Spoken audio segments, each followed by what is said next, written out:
Doctor साहब Ram Ram. Ram Ram ji. Doctor साहब, सबसे पहले तो आपका हमारे चैनल पर स्वागत है। बहुत बहुत धन्यवाद जी। और डॉक्टर साहब, 1 तारीख को अपने गांव में और आपके द्वारा एक पुण्य का कार्य किया जा रहा है, उसके बारे में विस्तार से थोड़ा बहुत उसके ऊपर प्रकाश डालो ताकि उस अवसर का हर कोई लाभ उठा सके। 1 नवंबर 2025 को हरियाणा दिवस के उपलक्ष्य में हमारे यहाँ तीसरा ब्लड डोनेशन कैंप होने जा रहा है, जिसके अंदर कोई भी इंसान अपना स्वैच्छिक तौर पर ब्लड डोनेट कर सकता है और उसके डोनेशन से किसी ज़रूरतमंद की जो हेल्प होनी है, ज़रूरत होगी, उसमें उसका सहयोग रहेगा। ये बहुत बढ़िया पुण्य का काम रहता है। और ब्लड डोनेशन से मान लें कि जो हमारे शरीर के अंदर शारीरिक दोष हैं, किसी का खून गाढ़ा हो जाता है या कोई शरीर में भारीपन रहता है, तो बहुत सारे पेशेंटों ने अपना फीडबैक दिया है कि वो ब्लड डोनेशन करने के बाद हल्का महसूस करते हैं और अच्छा महसूस करते हैं। और इसके क्या प्रोसेस रहेगी उसके बाद उनको कोई वो लेटर सर्टिफिकेट, वगैरह, सर्टिफिकेट वगैरह दिया हाँ, जाएगा? सभी को मतलब जो भी ब्लड डोनेशन करने आएंगे उनको रिफ्रेशमेंट और जो सर्टिफिकेट है उनका वो मिलेगा, ताकि आप आगे उनको जरूरत हाँ, पड़े आगे तो जब भी उनको अगर मान लो कि बाई चांस उनको कोई जरूरत पड़ती है रिलेशन में या खुद के उसमें फैमिली के कहीं पे भी, तो वो अपना वो सर्टिफिकेट दिखा के उसमें राहत पा सकते हैं ब्लड लेने में। और ये जो ब्लड डोनेशन के लिए जो टीम आएगी कहाँ से आएगी और फिर उसको कहाँ पर सबमिट कर दिया जाएगा? वो जीन से अपने आएगी, वहीं पे सबमिट किया जाएगा और उसके बाद आगे जो जरूरतमंद लोग हैं उनको आगे सप्लाई कर दिया जाएगा। ठीक ठीक। और डॉक्टर साहब, इसके साथ साथ और क्या कुछ स्वास्थ्य संबंधित जानकारी दी उसमें जाएगी? जैसे एक और हमने एक फर्स्ट टाइम अभी ऐड किया है इसमें, जो भी ब्लड डोनेशन करने आ रहा है या वैसे भी अपने शरीर की जांच करवा सकते हैं। सारे शरीर की जांच मात्र 1,000 रुपये में हो जाएंगी।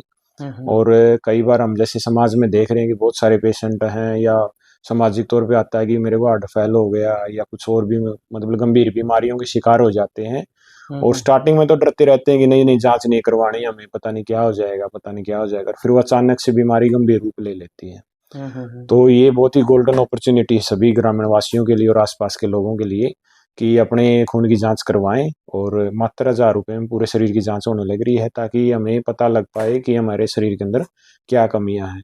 अभी ये सब बहुत सारे युवा बच्चे आए थे जिसमें हमने पर्सनली तौर पर अनुभव किया कि मात्र 17 साल का लड़का जिसकी विटामिन 12 बहुत ज्यादा कम थी और उसके अंदर चिड़चिड़ापन, बेचैनी, अजीब से व्यवहार होना स्टार्ट हो गया था, याददाश्त कमजोर हो गई थी और घुटनों में दर्द रहना। तो इस प्रकार के अगर किसी भी पेशेंट में लक्षण आवे हैं तो उन्होंने अपने जांच करवानी चाहिए, जांच से भागना नहीं चाहिए। हमारे समाज में एक ऐसी विचारधारा फैला रखी है कि नहीं नहीं जांच नहीं करवाएंगे पता नहीं क्या मिल जाएगा। अरे मिलना क्या, जो है वो तो है ही, लेकिन जांच से उस चीज का कंट्रोल किया जा सकता है। और डॉक्टर साहब, जैसे आप फील्ड में रहते हो, फिलहाल अपने एरिए में जैसे खान पान का जो प्रक्रिया है उसके अनुसार लोगों में क्या है, ज्यादातर किस प्रकार की बीमारी है जो लोगों में आपको देखने जहां को तक मिलती है? मैं जैसे काम कर रहा हूँ और ऑब्जर्वेशन चल रही है तो मानसिक तौर पे बहुत ज्यादा लोग परेशान हैं। हम्म। और मैंने स्पेशलिस्ट में डिग्री भी हासिल की है और मैं एक मेंटल हेल्थ स्पेशलिस्ट हूँ काउंसलिंग में और साथ में ड्रग स्पेशलिस्ट हूँ। तो मैंने ये प्रैक्टिकली अनुभव किया लोगों में यहाँ कि मानसिक तनाव बहुत ज़्यादा है, सुसाइडल थॉट आ रहे हैं, लोग मतलब कुछ भी, कोई गोली खा रहा है, कोई फांसी लगा रहा है, मतलब कलेश की जीवन जी रहा है और उदासी हमेशा रहती है, कोई नशे की तरफ चल पड़ता है, मतलब मेंटली तौर पे बहुत ज़्यादा डिस्टर्बेंस है। और जब पेशेंट आते हैं यहाँ पे तो आते तो जनरल बीमारी के भी आप पे हैं और जब हम उनसे सिम्टम का मतलब रेगुलर तौर पे उनसे क्वेश्चन करते हैं तो पहचान होती है कि ये डिप्रेशन में है, एंजाइटी में है, स्किज़ोफ्रेनिया में है। स्किज़ोफ्रेनिया कैसी होती है कि कानों में अजीब सी आवाज़ें आनी स्टार्ट हो जाती हैं, लोगों में एक भ्रम फैलना स्टार्ट हो जाता है कि मेरे खिलाफ कोई साजिश कर रहा है, नेगेटिविटी बहुत ज़्यादा आ जाती है। और बच्चे दिखाई देना या कुछ दिखाई देना जिसमें हमारे समाज में सोचते हैं कि हमें भूत प्रेत दिखाई दे रहा है, ऐसा लगता है कोई पास से निकल गया। अस्तित्व में ऐसा कुछ होता ही नहीं। अस्तित्व में देखो अगर साइंस के हिसाब से देखें तो ऐसा कुछ नहीं होता है। हाँ। ये सब हमारे दिमाग की उपज मतलब है। उपज नहीं, उपज भी बोल सकते हैं, दोष बोल सकते हैं हाँ। कि हमारा दिमाग बीमार हो जाता है और केमिकली डिस्टर्ब होने की वजह से ये हमारे साथ ऐसा महसूस होना स्टार्ट हो घटित होना जाता है। शुरू हो जाता हाँ, तो ये बहुत ही ज़्यादा ज़रूरी है और अवेयरनेस की बातें हैं, जानकारी की बातें हैं, क्योंकि जब तक हमें पता नहीं लगेगा लक्षणों के बारे में, तब तक हम पूरी तरह से जागरूक नहीं होंगे और एक अच्छी जगह हमारा इलाज नहीं करवा सकते। अगर किसी भी पेशेंट को इस प्रकार की मानसिक दोष आता है तो उसे को सबसे पहले एक साइकेट्रिक डॉक्टर से मिलना चाहिए, मनोरोग विशेषज्ञ से।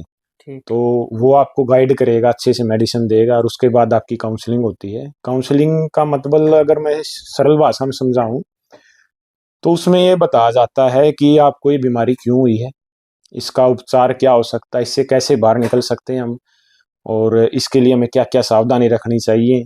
जो मरीज के दिमाग में क्यों आता है ना कि मेरे साथ ही क्यों, उस क्यों का जवाब काउंसलिंग में दिया जाता है। ठीक ठीक। और इसमें सरल भाषा में समझाया जाता है मरीज को। और मतलब काउंसलिंग का मतलब एक अच्छे तौर तरीके से मतलब हाँ, बताना। उसको गाइड करना। काउंसलिंग मतलब उसको गाइड करना। मेरे पास बहुत सारे पेशेंटों का डाटा है, मतलब मेरे गांव के अंदर ही 200 प्लस ऐसे मरीज हैं जो मनोरोग से पीड़ित हैं। और ये डाटा बहुत गंभीर और खतरनाक है हमारे समाज के लिए, जो गुप्त रूप से चल रहा है। और ये ऐसे नहीं है कि हम स्पेशल मानसिक तौर पे हमारे पास आए हैं, वो एक जर्नल बीमारी के तौर पे आए। मैंने दोबारा बता रहा हूँ इस चीज को। और उनको पहचान की गई है कि आपको रोग है। तो इस प्रकार बहुत सारे मतलब हमारे समाज में देखें या आसपास के एरिया में देखें जो इस बीमारी से ग्रस्त हैं और तरह तरह मतलब हर तरह के डॉक्टर के पास जाते हैं, उनको पता ही नहीं कि हमें जाना किस तरफ है। पैसे की भी वेस्टेज होने लग रही है और मानसिक प्रताड़ना तो है ही है। और डॉक्टर साहब एक और आप नशे के खिलाफ भी आज आपकी अच्छी मुहिम चली है, बहुत से पेशेंट है जिनका आपने नशा छुड़वाया है। हाँ, आपका कितने के ऐसे हैं जो घर आपने बर्बाद होने से बचा लिए? देखो डाटा तो लगभग अपने अपने गांव का, लगभग जो पेशेंट स्मैक पीते थे हम्म और जो मतलब सीवियर गंभीर नशा करते थे वो हम्म। ठीक हो गए हैं। लगभग 6 से 7 प्लस तो ये स्मैक वाले केस हैं। और अल्कोहल वाले का तो देखो देखना पड़ेगा कितने हैं, काफी हैं वो भी, ज्यादा मात्रा में। ज्यादा मात्रा में है। वो गुप्त ही रहते हैं। कुछों को तो बाई रिक्वेस्ट हम बोलते हैं कि भैया आपकी वीडियो बना दे, क्योंकि जो लक्षण आपके अंदर आ रहे हैं ना, वो दूसरे पेशेंट में जब वो देखता है तो उनको एक हौसला मिलता है, भाई मेरी बीमारी का पेशेंट है और ये ठीक हो गया तो मैं भी ठीक हो जाऊंगा।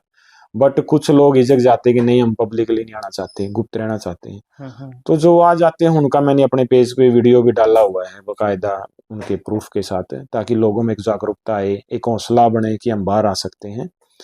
और समाज मतलब ये अवेयरनेस की बहुत ज्यादा जरूरी है, ठीक। जानकारी बहुत ज्यादा जरूरी है। इस फील्ड में मानसिक प्रताड़ना बहुत जबरदस्त है। और डॉक्टर साहब लास्ट में 1 तारीख का जो ब्लड डोनेशन कैंप है और पूरे शरीर की जो जांच का है उसके लिए अपने आसपास के क्षेत्र के सभी इनवाइट हैं या गांव गांव सभी के के लिए, सभी और इनवाइट क्या हैं जी। अपील करना चाहोगे? मैं सभी से यही अपील करना चाहूंगा कि देखो जो हमारे पूरे शरीर की जांच है वो कोई ज़्यादा कॉस्टली नहीं है, बहुत ही अच्छा ऑफर आया हुआ है। तो इस दिन हमें उसका फ़ायदा उठाना चाहिए। और दूसरा, ब्लड डोनेट करके हमें समाज में अपनी भागीदारी देनी चाहिए। और तीसरा, सभी के लिए मैं अपना समय निकालूंगा, सभी की काउंसलिंग फ्री ऑफ कॉस्ट की जाएगी। चाहे मैं किसी को 10 मिनट दूं या फिर आधा घंटा बात करें, सभी की जो उनको परेशानी आने लग रही है, जिस प्रकार की भी उनको मनोदोष हो गया है, तो सबकी साथ बातचीत की जाएगी, सभी की काउंसलिंग फ्री ऑफ कॉस्ट की जाएगी। वैसे इनके चार्ज होते हैं अच्छे खासे, लेकिन अपने यहाँ पे स्टार्टिंग से ही मैंने ये चला रखा है कि सभी को फ्री ऑफ कॉस्ट काउंसलिंग करते हैं, ताकि जागरूकता आए एक तरह की। और डॉक्टर साहब टाइमिंग क्या कुछ रहेगी उस दिन की? टाइमिंग रहेगी जी 10 बजे से, सुबह 10 बजे से दोपहर के 2 बजे तक। अच्छा अच्छा, ये मतलब ज़्यादा अगर पेशेंट आए तो 2 से आगे भी मतलब बढ़ा हाँ, जा वो सकता है। एक्सटेंड कर दिया जाएगा, लेकिन जैसे जनरल टाइम बोलते हैं ना, वो यही रहेगा। तो डॉक्टर साहब आपको ढेर सारी शुभकामनाएं, और इस धन्यवाद प्रकार जी। के समाज कल्याण के कार्य में आप एक सजग प्रहरी की तरह अपने कार्यरत रहते नहीं, हैं। आप तो भी धन्यवाद के पात्र हो, जो मतलब मीडिया के माध्यम से, यूट्यूब के माध्यम से लोगों के अंदर जागरूकता फैलाने लग रहे हो। और हम एक दूसरे का सहारा हैं ये चीजें, क्योंकि हम एक दूसरे से जुड़े हुए हैं। जितनी चीजें फैलेंगी, लोगों के अंदर बात पहुंचेगी और लोग अवेयरनेस होंगे, जागरूक होंगे। ठीक ठीक डॉक्टर साहब, बहुत बहुत धन्यवाद आपका। आपका भी बहुत बहुत धन्यवाद जी, धन्यवाद।